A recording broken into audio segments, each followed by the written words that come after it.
Mais non, mais non. Mais non, mais c'est Alexandre de la Monster Vladimir sort une vidéo.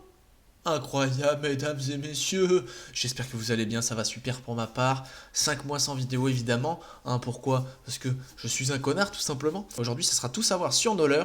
Et en gros, le concept de cette série, c'est tout simplement apprendre ensemble les différentes catégories de leurre, dans quelle situation les utiliser, et ainsi de suite.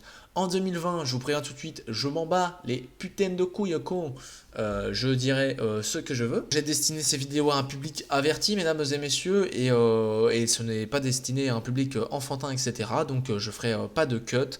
Quand je serai à la pêche, je mettrai les situations comme elles sont, etc. Vous savez très bien, je suis vulgaire. Et c'est comme ça, voilà, c'est parti pour cette vidéo. J'espère que vous allez l'apprécier. Enjoy. On se retrouve tout de suite avec tout savoir sur Noller, le crankbait. Alors aujourd'hui, comme je vous l'ai dit, on va parler du crankbait. Un crankbait, qu'est-ce que c'est? C'est un leurre particulièrement apprécié des pêcheurs américains et japonais, notamment pour son efficacité sur la pêche du black bass et les poissons actifs. Il est plutôt sous-estimé en France en effet, mais il reste quand même un leurre extrêmement qualitatif pour traquer tous les poissons qui sont en activité. Ce leurre est-il destiné aux débutants ou aux pêcheurs confirmés? Eh bien, il faut savoir que le crankbait c'est un leurre très polyvalent et il peut être utilisé par tous les pêcheurs. Il n'est pas spécialement destiné à un type de pêcheur en particulier. Il reste tout de même vachement intéressant pour les débutants puisqu'il brasse énormément d'eau. Le crankbait est-il un leurre souple ou un leurre dur? Eh bien, tout simplement, le crankbait fait partie de la catégorie des leurres durs que l'on nomme poisson nageur. Ce dernier, il a systématiquement une bavette qui va lui permettre d'aller nager plus ou moins en profondeur. Et la particularité du crankbait, c'est souvent qu'il va nager très profond. Quelle est la forme du crankbait? Eh bien, le crankbait, il se distingue de par sa forme très particulière. Le crankbait, il possède une forme très ronde et très trapue, comme vous pouvez le voir à l'écran. On le compare généralement à une petite bouboule, notamment un de mes leurres fétiches que vous avez pu voir dans beaucoup de vidéos, qui est le CB1, que je parlerai après. Quelle taille peut faire le crankbait? Eh bien, le crankbait, de par sa forme, est généralement très court, puisqu'il est de forme très ronde et très sphérique. Il mesure donc très souvent entre 4 et 6 cm. Mais il peut atteindre également de très grosses tailles comme 10 à 12 cm pour des crankbaits destinés aux silures ou bien des toutes petites tailles allant de 2,5 à 4 cm pour des poissons comme la perche ou encore le black bass. Quelle est la particularité de la nage du crankbait? Eh bien, le crankbait, c'est un leurre qui déplace énormément d'eau et qui va la plupart du temps aller chercher les poissons dans énormément de couches d'eau différentes. Il possède un mouvement d'oscillation très léger mais extrêmement rapide qui va générer de fortes vibrations dans l'eau et qui va déplacer énormément d'eau. Il est généralement accompagné de billes bruiteuses pour accentuer ses vibrations, ce qui fait de lui un ennemi redoutable sur les poissons actifs. À quelle profondeur peut-on utiliser le crankbait?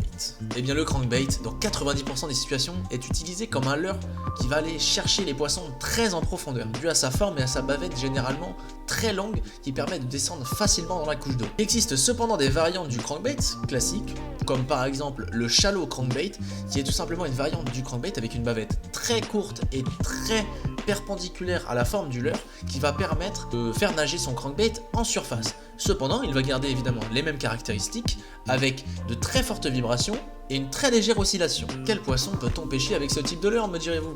Eh bien, le crankbait, mesdames et messieurs, c'est un leurre qui excelle par sa polyvalence.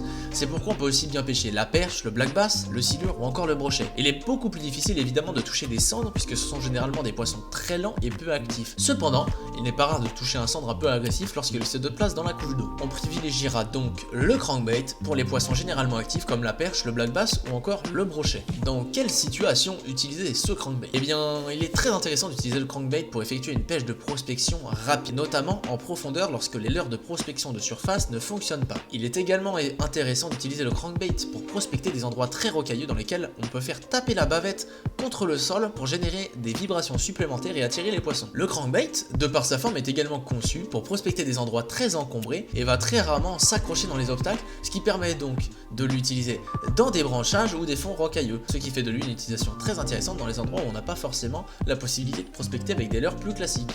Pourquoi privilégier le crankbait à un autre type de leurre? Eh bien tout simplement pour sa rapidité de prise en main et son efficacité en toute situation. Le crankbait, vous avez juste à pêcher en linéaire dans à peu près toutes les situations, adapter simplement la taille et la profondeur de nage de ce crankbait, vous ramenez et vous ferez du poisson. La polyvalence du crankbait, c'est véritablement son atout majeur. Qu'en est-il du prix, me direz-vous? Je vous vois derrière votre écran là, vous êtes là. Ouais, mais ça coûte cher, c'est un leurre dur, gna gna gna. Eh bien, figurez-vous que c'est totalement faux, puisque le crankbait coûte généralement entre 10 à 15 euros, ce qui fait de lui un leurre vraiment pas trop cher et abordable pour toutes les bourses, que vous soyez étudiant, que vous soyez salarié ou que vous soyez un bébé. Et ben, genre, vous pouvez toujours vous offrir ça, par exemple pour une fête, Noël ou je ne sais quoi. 10 euros, c'est franchement pas très cher. Évidemment, il y a des leurres qui coûtent beaucoup plus cher, comme par exemple des crankbaits de chez Megabass qui vont valoir 35, 40, 50 balles, et des leurres qui sont coûtés beaucoup moins cher si vous allez sur des sites comme AliExpress, etc.